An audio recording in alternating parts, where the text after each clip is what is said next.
Հրապարակը գրում է վերջին շաբաթներին ՔՊ-ում հակադաշնակցական արշավ են սկսել, պատմությունն են մեկնաբանում իրենց գրագիտության մակարդակով։ Դաշնակցությանը մեղադրում են առաջին հանրապետության կորստի, ցեղասպանությունն ուրանալու ու այլ մեղքերի մեջ օրեր շարունակ ընթացող արշավի կուլմինացիան 3 ազգային ժողովում էր իշխանական ու ընդդիմադիր падգամավորների լեզվակռիվը վերաճեց ծեծկրտուքի։ Ամեն ինչ սկսվեց նրանից, որ Ալեն Սիմոնյանն իրեն բնորոշ հեգնախառն տոնով սադրեց ընդդիմադիրներին նկատողություն անելով խոսելու համար, ասաց թե հասկանում է, որ իրար մեջ վեճ ունեն ու հորդորեց լռել։ Դաշնակցականներն արձագանքեցին, տեղից սկսվեց լեզվակռիվ, որից հանկարծ տաքացավ Փաշինյանի քավորի եղբայր Վահե Ղալումյանը տեղից թռավ ու հարվածեց Գեղամ Մանուկյանին եւ քաշքշուկ սկսվեց։ Կռվի ժամանակ, ասում են Արթուր Հովհաննիսյանը, անամոթաբար սեռական հայհոյանքներ է հնչեցրել կանանց ներկայությամբ։ Դաշնակցությունում կարծում են իրենց դեմ ՔՊ արշավը թելադրված է Էրդողան-Ալիև տանդեմի կողմից։ Երկու երկրում էլ դաշնակցությունը համարում են ռևանշիստական ուժ եւ հայ դատի հիմնական ջատագով, որին երազում են լռեցնել։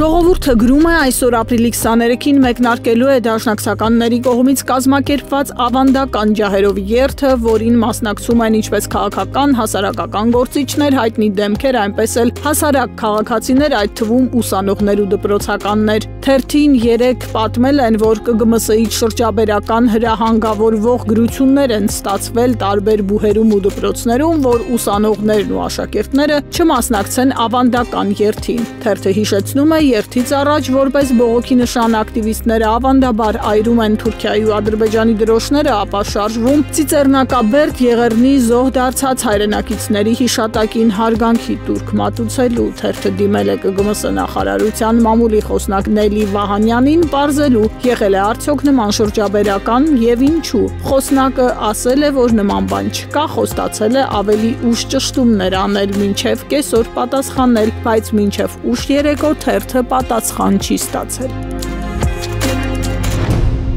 Հրապարակում էլ կարդում ենք արցախցիների իրավունքների պաշտպանության խորհուրդն այսօր նախատեսում է միջոցառում կազմակերպել Ազատության հրապարակում հայոց ցեղասպանության 110-րդ տարելիցի կապակցությամբ, որից հետո երթ կանեն ու կմիանան հանրապետության հրապարակից սկիզբ առնող ավանդական ջահերով երթին, որի կազմակերպիչը դաշնակցության Երիտ Թևն է։ Տեղեկություններ կան, որ քաղաքական այլ շրջանակներ են պատրաստվում միանալ երթին։ Իշխանական կուլիսներում անհանգստացած էին, կասկածներ ունեին, որ դա կարող է հակաիշխանական ցույցի վերածվել, թույլ չտալով, որ ապրիլի 24-ի առավոտյան իշխանությունն այցելի Ծիծեռնակաբերդի հուշահամալիր։ 18-ի ապրիլի 23-ին Սերժ Սարգսյանը հրաժարական ներկայացրեց հենց այդ հաշվարկով, որ ապրիլի 24-ին խայտառակ չլինի եւ աշխարհը չտեսնի, որ հայ ժողովուրդը թույլ չի տվել իրեն պետության ղեկավարին այցելել զոհերի հուշահամալիր, գրում է թերթը։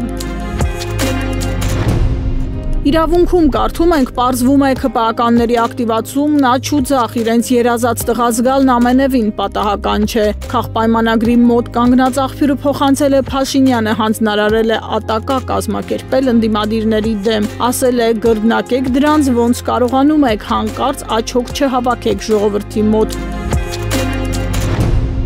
Ժողովուրդն էլ գրում է 3 խորհրդարանում կատարվածը որքան էլ տհաճ միջադեպ էր, այնուամենայնիվ խոր արմատներ ունի ու ՔՊ-ի կողմից գծագրված մեծ պլանը տապալվեց։ Խնդիրը միայն ցեղասպանության ուրացման պատժի մասին նախագիծը չէր։ ՔՊ-ին մոտ կանգնած աղբյուրից թերթը պարզել է, որ իշխանականները մտադիր էին դաշնակցության ղեկավար Իշխան Սահաթելյանի վրա հարձակվել, ցուցադրաբար ծեծկրտուկ սարքել, հենց նրա հետ անգամ ԱԺ-նախագահ Ալեն Սիմոնյանը լրագրողների հետ զրույցում չզսպեց էմոցիաները ու թիրախավորեց Սահաթելյանին, վիրավորելով։ Վահագն Ալեքսանյանն էլ հայտարարեց, թե տելեգրամյան ալիքները գրում են խժդժություններ են հրահրվելու առաջիկա օրերին, թե տարբեր խմբեր են ձևավորվում, կարճ ասած ՔՊԱ-ականները ցանկանում էին ԱԺ-ում իրենց համարձակությունը ի ցույց դնել, կանխել հնարավոր բախումները փողոցում, որոնց հնարավորության մասին խոսում էր Ալեքսանյանը, բայց Իշխան Սահաթելյանը չտրվեց սադրանքի, չխառնվեց քաշքշուկին, ՀԿՊ-ականների պլանները ձախողեց։ Դրա համար շատերը քաշքշուկի ժամանակ բղավում էին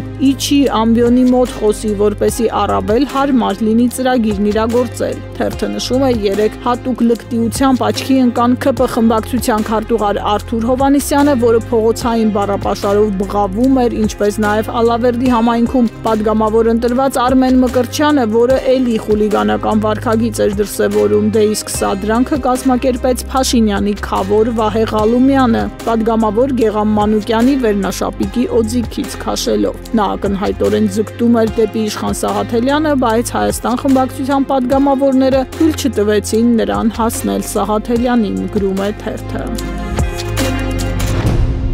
Իրավունքն էլ գրում է արցախցիների շրջանակներում հայտնի կամանդոյուշին Փաշինյանի առջև պայման է դրել այն բանից հետո, երբ վերջինս դիմել է նրան հանդարտեցնելու բորբոքված արցախցիներին։ Ըստ լուրերի Սամվել Բաբայանը ասել է, որ այդ հարցում փորձված է, կարող է այնպես անել, որ ցույցերը տեղափոխվեն նախկին նախագահների կեցության վայրեր, բայց հստակ պայմանով, եթե Փաշինյանը նրան որպես փախստականների հատուկ ներկայացուցիչ նշանակի ու լիազորություններով օժտի, ասում են Փաշինյանն էլ իր հերթին ասել է, թե մի բան կմտածի։